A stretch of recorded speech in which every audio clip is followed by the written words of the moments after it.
Good afternoon and welcome, everyone. Thank you so much for joining us for today's virtual program.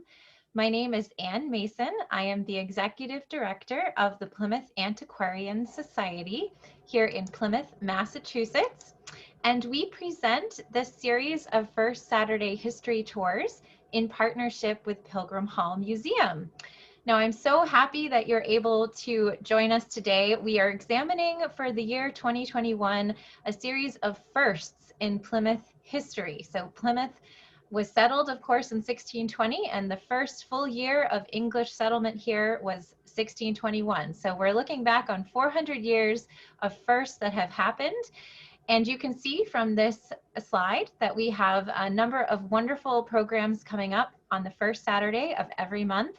I hope that you'll be able to tune in next month, May 1st, for a program with Melissa Ferretti, who is the chairlady of the Herring Pond Wampanoag tribe.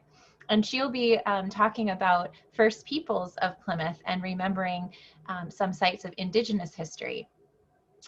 A few announcements before we begin. Pilgrim Hall Museum is open for tours. It is open now Thursdays, Fridays, and Saturdays from 10 a.m. to 5 p.m.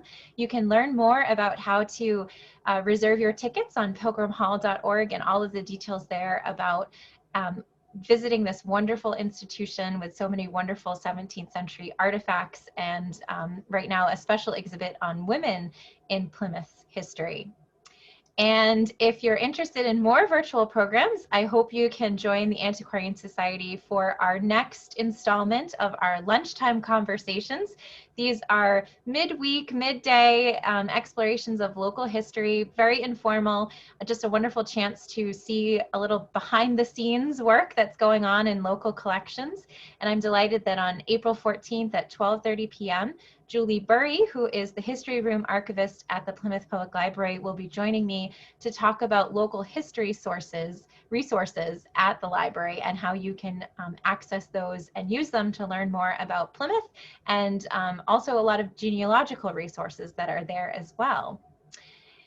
Now, on to today's program. I'm very delighted that our guest speaker today is Stephen O'Neill, who is currently the Executive Director of the Hanover Historical Society, and just last year in 2020 published a biography of Peregrine White with the Marshfield Historical Society. And so if you're interested after today's tour, if you want to learn even more about Peregrine White, I invite you to go to the Pilgrim Hall website, pilgrimhall.org, where you can order a copy of Stephen's book and read it at home.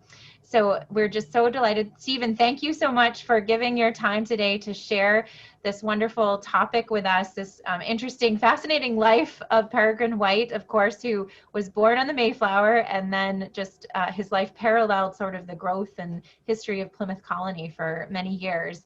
And I will say that we do have a lot of White descendants on the stream, so I will be monitoring the comments on the Facebook stream, and I will share these questions with Stephen as they come up, or maybe at the end of his presentation, and he'll be able to answer them then. So Stephen, I will stop sharing my screen so that you can go ahead and share your screen, and that way you can pull up your slides for today's program. It's wonderful. It's a beautiful, bright, sunny day here in Plymouth, a little bit chilly, but again, thank you so much for joining us for this virtual program. Over to you, Stephen. Thank you very much, Anne. It's a great pleasure, as disappointed as I am not to be standing at the top of Burial Hill, one of my favorite places around. I'm here at the Stetson House at the Hanover Historical Society in Hanover, Massachusetts.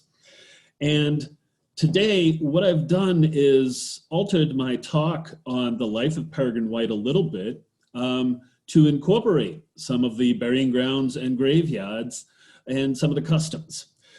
Now, growing up on the South Shore, growing up in Hanover, in Pembroke, working at Pilgrim Hall for many years, knowing the towns around here, now still living on the South Shore, I was always surrounded by this sort of 400 centuries of local history.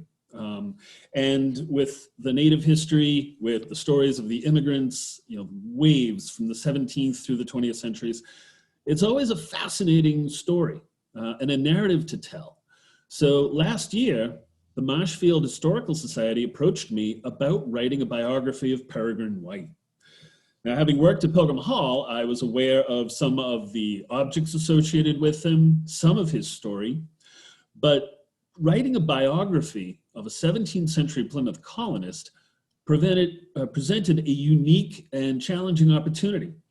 How do you write a biography of somebody who didn't leave any letters, did not have images or portraits done of him?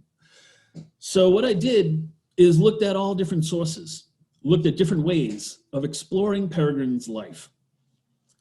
Now, as I moved from Plymouth, working in Plymouth, to up here in Hanover, I was delighted to find out that this little fragment of wood is in the collection here at Hanover Historical Society, and it is a piece of Peregrine White apple tree taken from the tree in the summer of 1865, presented by James C. Waterman to the Historical Society. Now, it was funny that Peregrine White not only has this incredible history, but also these sort of stories associated with him. One of the oldest apple trees around in the 19th century was celebrated as being planted by Peregrine White. Apples, pears, of course, were introduced here to New England by the colonists. So here's this sort of wonderful connection of all the different aspects tying me to this man's life. So when I started to look into how to write his story, I thought, well, he was born in 1620, born aboard the Mayflower, and lived until 1704. So as I begin the book, I write out that the biography of Peregrine White is the biography of Plymouth Colony. His significance lies in being, quote, the first Englishman born in New England. And this attracted the attention of his contemporaries and then of future generations and historians. Americans have always been fascinated with firsts. Who first discovered America? Who first settled a particular town or city? These types of questions were common even in the earliest days of colonization. They represent the search for origins that have a long history in American culture. Peregrine White was a typical inhabitant of 17th century Plymouth Colony, but the circumstances of his birth, the timing and geography of his origin give him a special status. The Mayflower crossing of 1620, the landing of the Pilgrims on Plymouth Rock, and the first Thanksgiving are iconic events in American history, and Peregrine White is part of that story.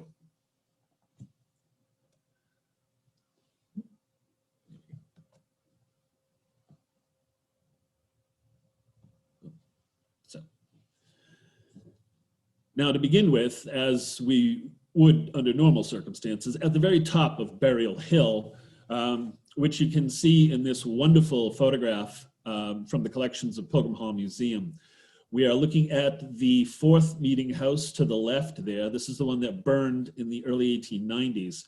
And you can see the schoolhouse right on the bottom of the photograph. And all the small enclosures, the gravestones, you can see how few and how small the trees were at the time. And Burial Hill is the perfect spot to begin any history of Plymouth Colony. It has not only one of the best views of any burying ground in New England, but it is also incredibly important for the people buried there, for the geography, and for its connection to the earliest days of Plymouth Colony.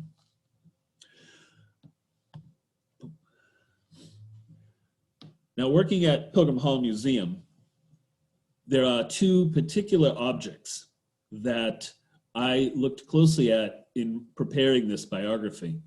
One is his cradle, which you see on the left, and the other is his will from 1704. They are both in the collections of Pilgrim Hall Museum and have been there for well over a century and a quarter now. So the details of his life. Peregrine White was born aboard the Mayflower in late November of 1620. The Mayflower had already made the crossing, and it was anchored out in Provincetown Harbor. So while anchored out there, Josiah Winslow gave birth to little Peregrine. They had come over as a family. His father, William White, his mother, Susanna Jackson White, and his older brother, Resolved, who was probably around 5 years old. They had been immigrants living in the city of Amsterdam in the Netherlands. And recently, genealogists have made some great discoveries about the White family, about their origins in England. But what I looked at when I was writing the story is what sort of decision, how would they make that decision to travel on a wooden ship to what to them was a new world, here to New England, leaving one of the most cosmopolitan, populous cities in Europe to come here? It was those sorts of questions that I tried to keep in the back of my mind as I was writing this narrative. And as always, you look from cradle to grave in this photo right here. He dies July 20th, 1704. He's the last living connection to the Mayflower voyage when he passes away. And it is that story that I tried to tell. Now, of course, with anybody attached to the Mayflower, you need a family tree. I created this one to sort of visually show some of the family connections that Peregrine White had throughout his life. You can see he is right in the middle. He marries his wife, Sarah Bassett. Sarah is one of several children, 6 children. Peregrine Resolved are unusual in that they are only 2 children, but they do have half brothers and sisters, which we'll talk about. But you can see the connections to others. Peregrine White is a distant cousin of Dorothy May, who was the wife of William Bradford, also traveled over in the Mayflower. You can see Edward Winslow and Elizabeth Barker Winslow, who traveled on the Mayflower. William White and Elizabeth Winslow will both die in the first winter, and Susanna and Edward will remarry fairly quickly. And then you see the rising generation after them. Peregrine's nieces and nephews through his brother Resolved, and his own children, 7 children, 6 of whom live to adulthood and have children of their own. This sort of family tree could be made even more intricate given all the other connections, neighbors, friends, business associates. He was really at the center of much that happened in Plymouth Colony. Now, to dive into his story, William White, Susanna Jackson White, and Resolved White all travel aboard the Mayflower, which the voyage lasts from September 6th to November 9th, 1620. William White signs the Mayflower Compact November 11th, 1620, in the cabin of the Mayflower. Susanna White is pregnant aboard the ship while it's crossing. There were other pregnant women aboard the ship as well. It's always one of the interesting facts that most of the colonists to New England, a good majority of them, came as families. Parents, children, obviously pregnant, expecting to have children when they get here. That is one of the curious sort of areas to investigate with these stories. Why would you make that decision? What brought them here? Religious freedom, economic opportunity, the chance to own land, the chance to try something different. Susanna gives birth to Peregrine late November on board the ship while the scouting parties are looking for a good spot to begin the colony. The Mayflower finally arrives at Plymouth, December 21st. The colonists live on board the ship while the houses are built. This is the time of the general sickness, which takes half the settlers by the spring of 1621. people had already begun to die while they were still at anchor out in Provincetown Harbor, at least 5 of them, most likely buried at sea. William White dies on February 21st, 1620-21. William, like many others, was most likely buried on Coles Hill. Now, according to the register that William Bradford wrote, and that was published by Thomas Prince in his Chronological History, we know who died that first winter and roughly what time over the course of January, February, into March. Most of them were buried up on Coles Hill, right across from Plymouth Rock. Between the years of 1730s and 1880s, the remains of at least 11 people were uncovered on Coles Hill. And we know they were English and colonists because when some of them were uncovered, they were lying stretched out in a prone position with their head on the west side. So if they sat up, they would face east. This is very different from native burial customs, where the body is most likely laid on its side in sort of a curled up position, symbolic of returning to a fetal position or the womb.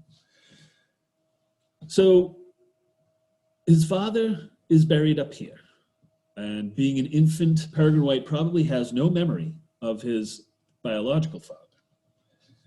But Susanna had brought a cradle with her. She was obviously preparing for raising a family, maybe more after Peregrine. The Peregrine White cradle at Pilgrim Hall is an absolutely fantastic object. It is one of the absolute treasures of that collection, which is a collection of treasures. It is almost certainly a Dutch-made cradle. It is made of wickerwork. So the reeds are intricately interlaced with rockers on the bottom. And you can see the sort of decorative elements along the ridge, and along the canopy, which look remarkably similar to several Dutch paintings of the mid-17th century. I like this one by Nicholas Maysch, The Naughty Drummer, which you can see this would be a scene for Susanna telling little Resolved, 5 years old, who was probably playing on a drum, to be quiet, you'll wake the baby. Cradles, of course, are wonderful for keeping little ones in a certain spot. They're great for rocking back and forth, to put them to sleep. And a wicker cradle, having moved that several times, is actually fairly light and easy to move. Many of the other 17th century cradles in New England, which I've also moved, are quite heavy. They're joined, so they're wood, much more solid, but much heavier. Traveling on board a ship, you know you're going to be moving. So this cradle came down from the Whites. Peregrine was most likely rocked in it. Then it went down through the Winslows and down through the Seaver family until it was donated to Pilgrim Hall Museum. Now, in keeping with our theme of firsts, 1621 is the first year of Plymouth Colony and the first year of Peregrine's life. In the colony, by March, they had established formal relationships with the Wampanoag. And Sachem Massasoit, Usamequin, with 60 followers, arrives. He meets with Governor John Carver, and they establish a relationship, one that will exist for decades. Now, as I said, both Susanna and Edward Winslow lost their spouses in the first winter. So on May 12th, the first marriage in the colony takes place. The widow, Susanna White, marries widower Edward Winslow. And William Bradford describes the wedding as being conducted in the laudable manner of the Low Countries, meaning it was a civil marriage. In the Netherlands, which had dozens of varieties of religion and practices, you couldn't have an official sacred marriage, so you had a civil union, a civil ceremony. And that is exactly what happened here. In the fall, just before his first birthday, Peregrine and his family attend the first Thanksgiving. And I'll let others argue about where the first Thanksgiving was really held. Every year in November, that always comes up in the news. But this first Thanksgiving, as we think of it, was attended by the 52 surviving English colonists, including Peregrine, and 90 plus Wampanoag with Massasoit as special guest. Resolved, the older brother, probably remembered that event, but Peregrine most likely didn't. One of the things when I was writing this biography was try to imagine what Peregrine's memories were throughout his life. Maybe he did remember the very earliest of days in Plymouth. Maybe he remembered the Fortune, the second ship arriving. His future father-in-law, William Bassett, would be among the passengers. I wonder what his memories were of his stepfather, Edward Winslow, seen in the portrait here. Again, one of the great treasures at Pilgrim Hall Museum. This portrait shows Edward in 1651, when it was painted, holding a letter. The farewell at the bottom of that letter can clearly be seen to read, "Your loving wife, Susanna." Edward had left the colony in 1646 and unfortunately never returned to New England. So this portrait shows evidence of the family connections between husband and wife, and we'll see that these family connections run through the years. Now, one of the other ideas of the memory is that Peregrine, when he is growing up in the 1620s with his mother, older brother, and stepfather, he starts to have younger siblings when he's a little boy. And he also is growing up in a fortified town. When we visit the reconstructed English village at Plymouth, Patuxet, if you're a little kid, you love the cannons and the fort, or you like the animals. But it's important to remember the mindset of these people, these colonists in these early years. They are living in a town that is fortified, a substantial palisado of 2,700 foot in compass, wrote John Porey. The town had walls. At the upper end of the town, there was a strong fort, both by nature and art, with 6 pieces of reasonable good artillery mounted thereon, in which fort is continual watch. This is up on Burial Hill, which you can see the location of the forts to this day. The town is impaled about half a mile in compass, wrote John Smith in 1624.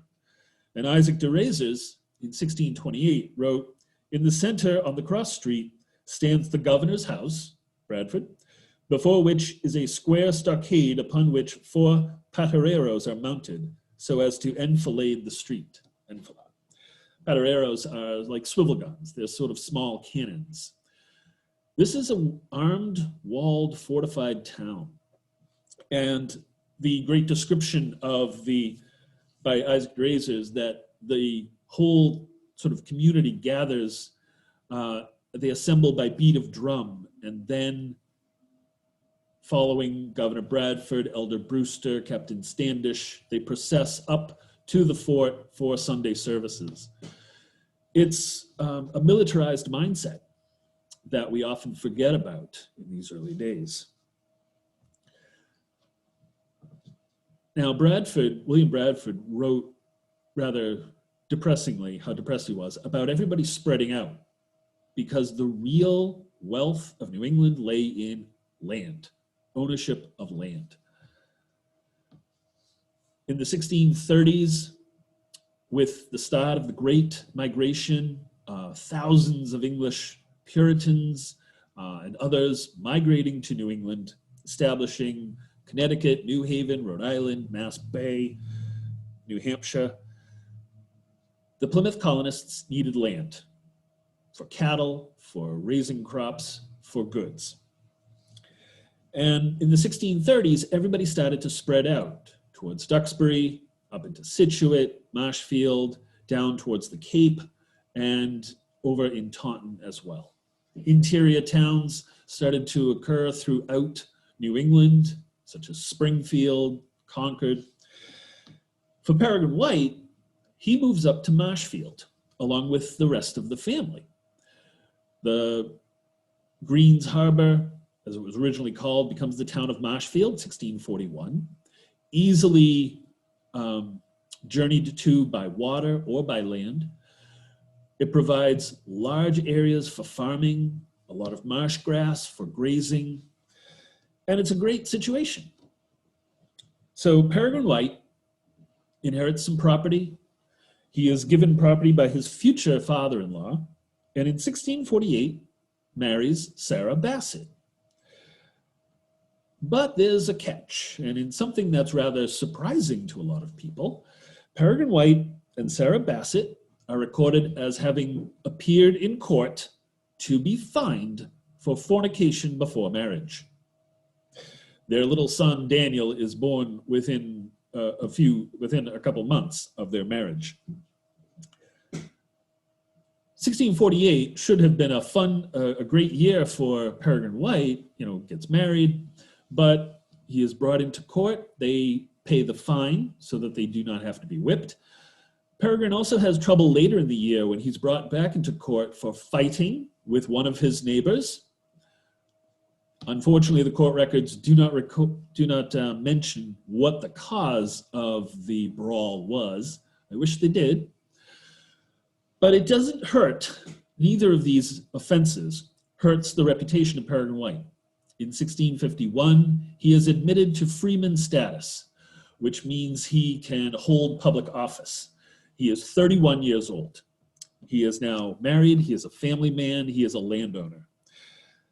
When this occurs in Marshfield, there are 11 freemen. Only 11 people in the town had the right to vote, hold office.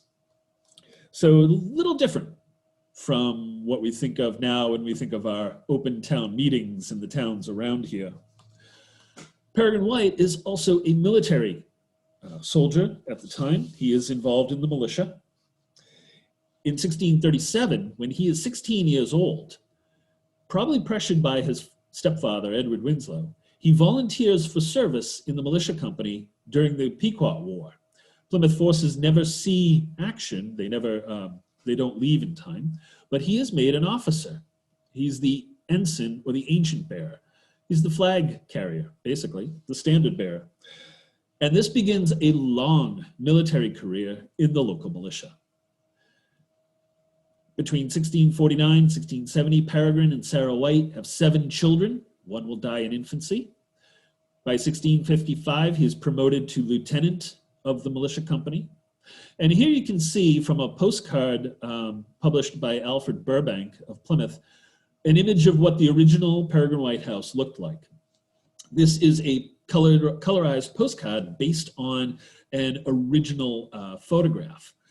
This house was torn down in the 1890s and replaced by the house that's currently there. But the property stayed in the White family up until the 1850s. And here you can see on this wonderful detail from the manuscript map of Marshfield in 1795, Peregrine's house is right across from the old opening of the North and South Rivers, basically Wrexham Beach, if you know Marshfield. This was the original mouth of the rivers. The current mouth of the rivers was created in the Portland Gale of 1898 and changed a lot of how the river worked. But you can see Peregrine White is given a perfect spot for a home. His house is right in here, across from the mouth. He's able to travel by land, by water. He has fields, he has marsh grass. Here is a map from 1838, and you can see the South River Marsh. There's the bay, Wrexham Beach, where the old mouth is. And there, just below the hill, just above the river, Peregrine apple set out by the firstborn New Englander. There's that wonderful phrase again, the firstborn Englishman in New England. Now, one of the interesting facts is Peregrine could have been a colony leader. His younger half-brother, Josiah Winslow, will become leader of the colony, will become governor, will become a major. But Peregrine seems to be happy with his town offices. He's a selectman. He's a surveyor of highways. He serves on juries. He serves on a few councils. He's responsible for overseeing the poor. He is a military officer, promoted to lieutenant in 1655, but his younger half-brother, Josiah, is quickly promoted ahead of him and above him. And it's Josiah who will become the leader in the colony. His Peregrine stepfather, Edward, as I mentioned, left the colony in 1646. He did not return because he died at sea in 1655. He was on the Penn and Venable's fleet down in the Caribbean. They were sent to take the island of Hispaniola away from the Spanish, but failed. And so they were headed over to take Jamaica instead. They didn't want to go home empty-handed. Edward died at sea and had a burial at sea and never returned. So it's left for Josiah to sort of take up the mantle of being one of the leaders of the colony. And he's basically the rising star of the new generation. Peregrine sort of settles in as a landowner, family man, town officer. In the 1660s, Peregrine made several large purchases of tracts of land from Josiah Wampatuck. This is the sachem of the Massachusetts people. He had originally lived with his father, Chickatawbut, up around Boston Bay, Milton, Blue Hills, Quincy, that whole area. But as the Wampanoags slowly moved south in the mid-1600s, the Massachusetts came south as well, and were living in the area of Matakeeset, the Pembroke and Hanson Ponds, and that area. So Peregrine White, like many others at the time, makes these large purchases of land. Many of the native people had started selling off their properties. But in the Marshfield Town records, I saw one sale from a native of land, but that native man reserved the right to still hunt and fish on the land, and occasionally to cut down a tree so that he could make a mashoon, a boat. Sort of the different uses and ideas of land ownership and property. In 1673, Peregrine's younger brother, Josiah, is elected governor of Plymouth Colony. Now, he's the first colonial-born English governor of any English colony throughout North America. Josiah Winslow seems to have taken on the role of leader that Peregrine could have had, but did not. It could have had something to do with the relationship between the father and the stepfather and his son. We don't know. And something happens to Peregrine in 1674. He deeds his house and his property to his oldest son, Daniel White, and really withdraws from most public offices after this time. In the town records, in the colony records, Peregrine's name had appeared with great regularity, always filling some form of office. Now he disappears. His name will appear only a handful more times. I wish I could prove that something happened to him. Maybe he was in an accident, maybe something occurred. We just don't know. In 1675, the following year, King Philip's War occurs throughout New England between Philip, sachem of the Wampanoag, and his native allies, and against the English colonists and their native allies. It is very much a civil war fought throughout southern New England. Peregrine White serves on a council several times. He is put in charge of the town watch. His son, Daniel, will help with those watches, Peregrine is required to house supplies to make sure that everything is going okay during the war. Marshfield is one of the towns that is not attacked during the war, one of the few ones. Scituate faces an attack. Plymouth is attacked. Taunton, Middleborough is burned. Bridgewater. Josiah Winslow, once again as governor, becomes commander-in-chief during the war.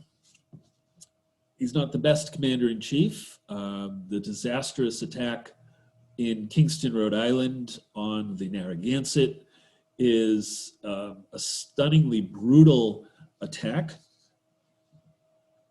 And really, a lot of the deaths of the English colonists are because of exposure, lack of leadership.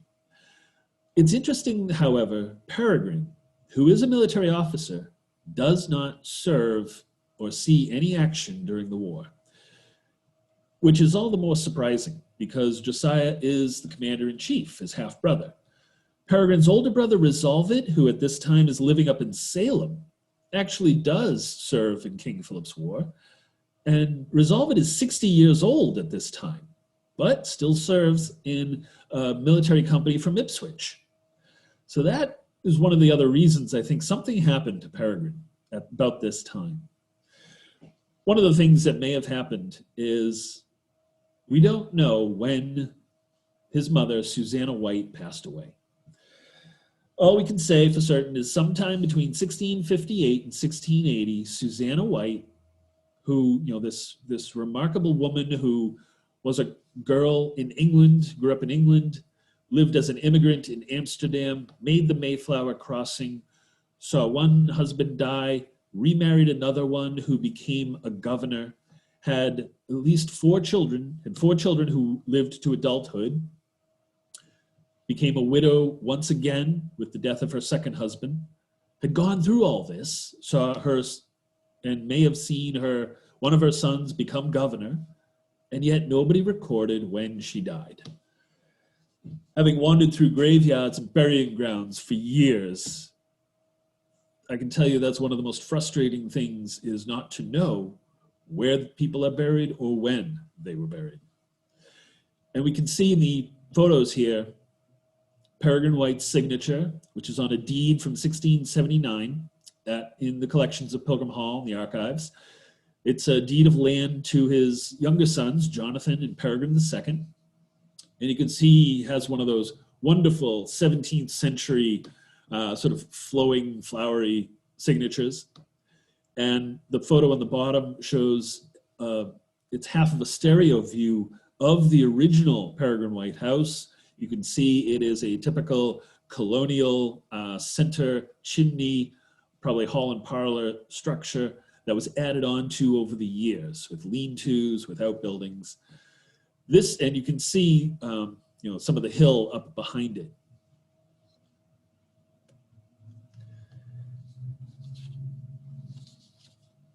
Now, in 1680,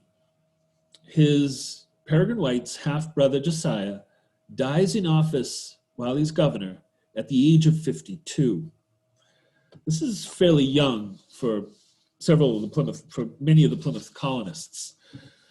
When he dies at 52, Thomas Hinckley of Barnstable will take over. This is the first time that somebody who, outside of the Winslows and the first comers will become a governor. In the 1680s, things are going rough for New England. The charters are revoked. In 1690, there's a disastrous invasion of Quebec that bankrupts much of New England.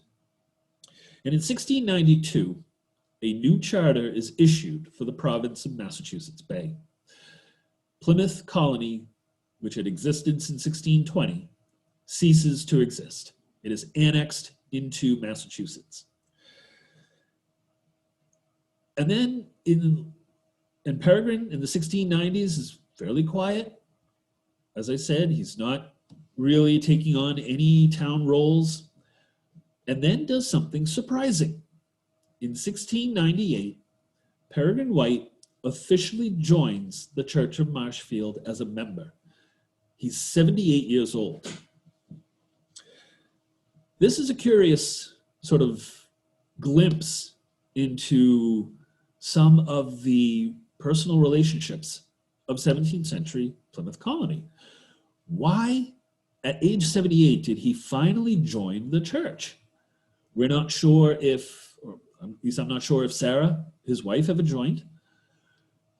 For 30 years before, the Reverend Samuel Arnold must have tried to get Peregrine to join the church as an official member. At this time, everybody attended services in the meeting house, but to be an official member of the church, you had to make a public profession of your faith, a public statement. And Peregrine never did that. And as we see, this did not prevent him from being a freeman, from being a leader in the town and the colony. And you can see the photo of the original record. Captain Peregrine White, the firstborn child of New England, born November 1620, was admitted into this church May 22nd, 1698, in the 78th year of his age. That is in the handwriting of Reverend Edward Thompson. Thompson had just become the minister of Marshfield's first parish.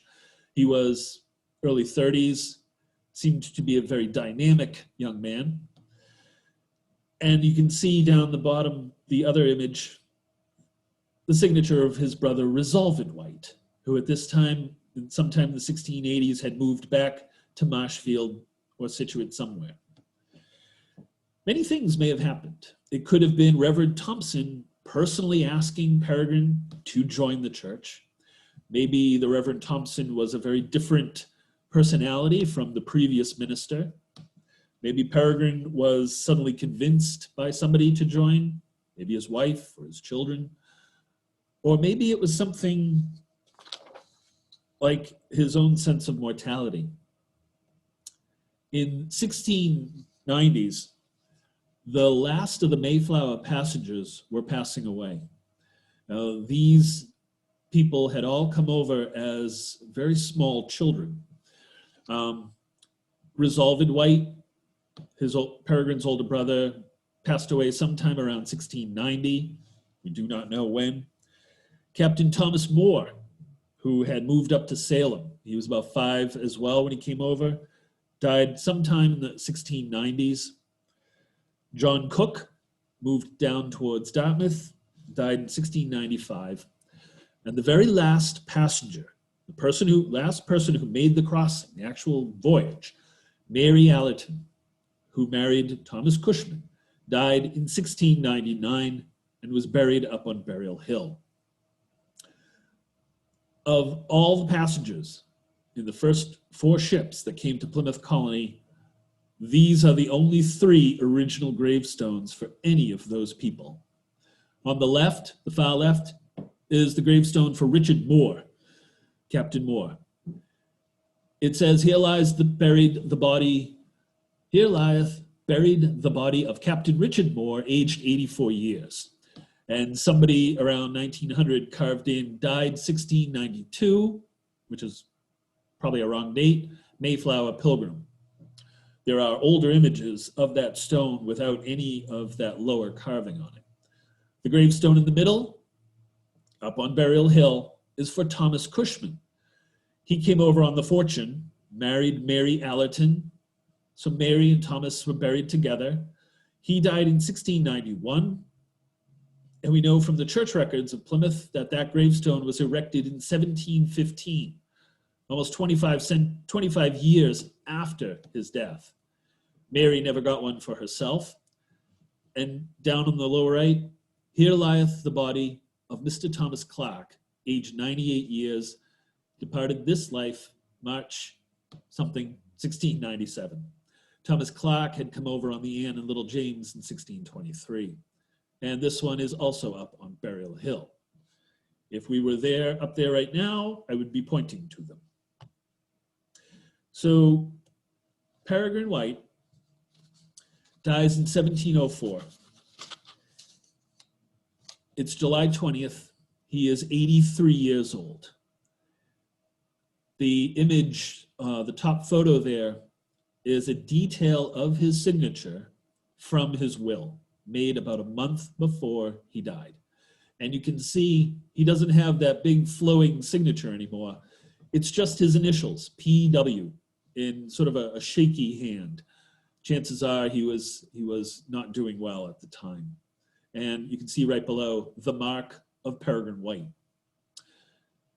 When he dies, what's very interesting is that his death is taken notice of in a brief little obituary in the Boston Newsletter, published July 31st, 1704. The Boston Newsletter is the first successful and continuous newspaper in the colonies, and it had only begun publication the previous April 1704. So this is one of the earliest obituaries that we can find. It reads, Marshfield, July 22nd, Captain Peregrine White of this town, aged 83 years, 8 months, died the 20th instant. He was vigorous and of a comely aspect to the last, was the son of Mr. William White and Susanna, his wife, born on board the Mayflower, Captain Jones, commander, in Cape Cod Harbor, November 1620, was the first Englishman born in New England. And then this wonderful little detail. Although he was, in the former part of his life, extravagant, yet was much reformed in his last years, and died hopefully. I wish they had gone on to explain what his earlier extravagance was. I really could have used that for the biography. But be that as it may, this is a remarkable observation of this person's death. His wife, Sarah, outlives him for another few years. She dies in 1711. They do not have original gravestones. Most likely they are buried over in the old Winslow burying ground in Marshfield, the same one where generations of Winslows are buried. You can see the table vault, the restored vault right there. And also the little burying ground where Daniel Webster is buried. It is a remarkable burying ground if you've never visited, because not only does it have some extraordinary carved stones, like the beautiful vase with flowers for Reverend Edward Thompson's stone, who died in 1705, which you can see above in the top right. But also, it's a fairly untouched burying ground, and there are many pairs of field stones which mark off graves. These are uncarved field stones. My feeling is Peregrine and Sarah are buried somewhere in there. Chances are they were buried in the vault. That vault for the Winslow family was built in the 1730s by the Honorable Isaac Winslow, and the names of Josiah and Josiah's wife Penelope Pelham Winslow are on the tombstone on the top, the original of which is in Pilgrim Hall. And when that vault was opened in the early 19th century, it was mentioned that there were more than 20 people interred in this vault, which is a brick room underground. Chances are Peregrine asked to be buried near his mother. We can't prove that, but this is the most likely scenario. As much as I would like to end in a burying ground or graveyard or on Burial Hill, I will end with the marker of Peregrine White. This is his homestead, and the rock is out there today. You can take the little drive on Peregrine White Drive, no less, and see the rock, Peregrine White Homestead. He was born on the Mayflower, November 20th, 1620, settled on this estate at marriage, and spent the remainder of his days. Peregrine White has various legends, oral histories, local stories that add some of the color to his life. One is that he rode every day over to visit his mother, his aged mother, before she passed away. He had a coat with buttons the size of silver dollars, the size of Spanish dollars. And one of the remarkable elements is, if we come back to Burial Hill, Dr. James Thatcher is buried up on the hill. And he wrote in the 1830s, The History of the Town of Plymouth. And in it, he records that Peregrine White met a little boy named Ebenezer Cobb, who was born in 1694. And Dr. Thatcher wrote that Ebenezer Cobb lived in Kingston all his life and remembered the funeral of Major William Bradford, son of Governor William Bradford, which also occurred in 1704. Thatcher writes, Mr. Ebenezer Cobb was a native of Plymouth, but for many years a resident of Kingston, where he died December 8th, 1801, aged 107 years, 8 months, and 6 days. Thatcher observed in his history that he was remarkable for facetiousness of disposition, for a retentive memory. He well remembered that when a boy, he had personal knowledge of Peregrine White. And as I conclude my book, if only Thatcher had written down what Ebenezer Cobb's memories were regarding meeting the boy born aboard the Mayflower in 1620, Peregrine White. Thank you.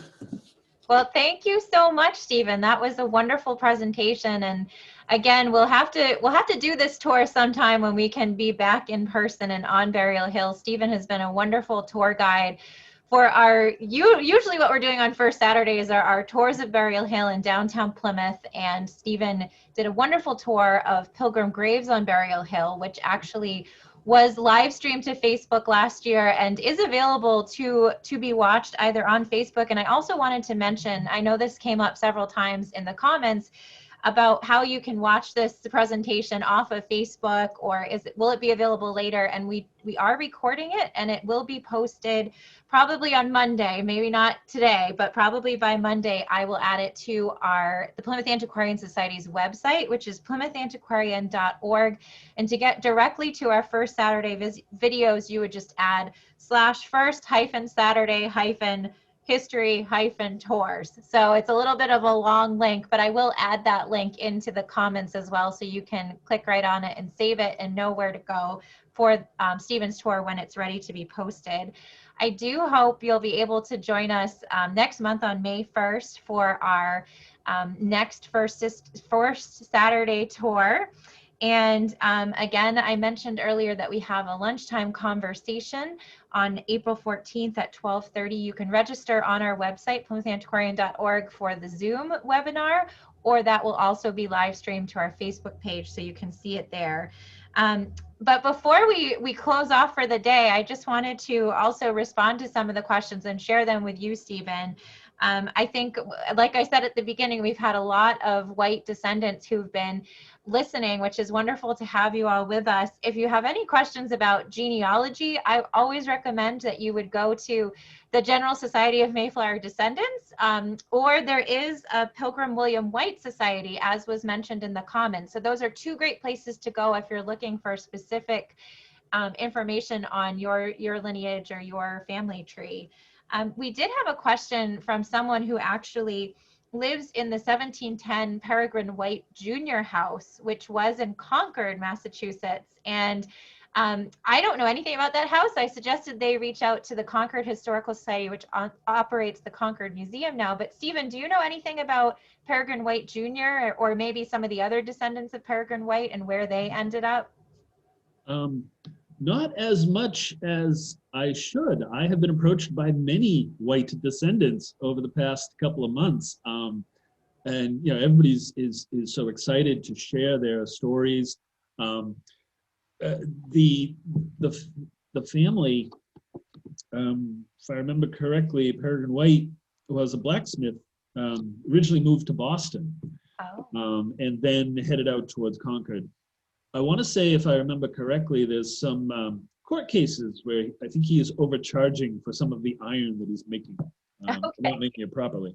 But it's he does move to Boston, and like some of the others, one of the other sons, Jonathan White, moves down to Yarmouth, and there's the old ancient cemetery down in Yarmouth has many of the later generations of Whites down there. Mm-hmm. There are, of course, Whites family members in all the towns around here. Resolved's children seem to move off, but Peregrines, some of them stayed. Daniel inherits the house. Sarah White lives in Situate.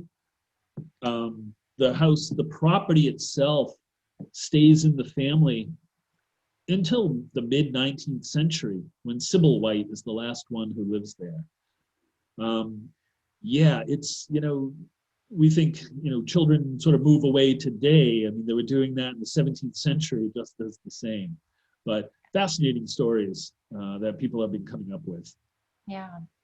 Well, this is another question, it's related to descendants, but you shared a photograph and talked about the cradle, and you mentioned how it was passed down and given to Pilgrim Hall by the Seaver family. And so I assume that the Seaver family were descendants. Were they descendants of Peregrine White, or do you know about that? I don't think of Peregrine White, but they were descendants of the Winslows. Oh, right. Okay. Yeah. So the cradle passed down on the Winslow side of the family, and then ended up at Pilgrim Hall. So that's a wonderful artifact there, which again you can see if you visit Pilgrim Hall in Plymouth. And another question, Stephen, that came in is not a White family question, but someone was wondering about John and Sarah Jenny, and if they are buried on Burial Hill. And I don't believe that they are, but you might know better than I do. They were connected with Jenny Gristmill, the gristmill on Town Brook. If they're buried up on Burial Hill, that's the question? Right. I'm not sure. I have spent years trying to figure out where all these people are buried. I don't remember right now. Yeah. If they died in Plymouth, chances are they are up on the hill. It's many people make an assumption that, oh, well, once they spread out, they were buried on their farms or homesteads. And that was usually more an exception to the rule. Okay. Chances are most people were buried in whatever the established burying ground was. I'm trying to rack my brain right now for... No, that's okay. I will look it up in the little handbook we have to Burial Hill and see if I can track them down. Although I will say another important thing to remember is that even if someone were to be buried on Burial Hill, as you mentioned, they may not necessarily have a stone there. So there may be no marker of their grave. So a lot of times we say, well, we think this person is buried there, but we can't actually stand on the spot and look at a gravestone. Yeah. So I will go back through and look at the comments and respond to any that we missed. I know that people are anxious to read the book. Some people have a copy, Stephen. This is the book right here, and you can get it at Pilgrim Hall Museum has an online gift shop that the book is there for you to order. And so, it was published by the Marshfield Historical Society, so you could reach out if you're in Marshfield and you want to reach out to them. I'm sure they would have copies available as well. So thank you so much, Stephen, for doing this first Saturday tour for us, and for all of your wonderful research into Peregrine White's life and bringing that to light. And although there are still many questions, that's always the way with history, right? The more things we discover, the more things we wish we knew. But it's wonderful work. So thank you so much, Stephen. Thank you. Well, and thank you everyone who's watching. Thank you for joining us, and have a wonderful afternoon, a wonderful weekend, and take care, be well. See you next month. Bye. Bye.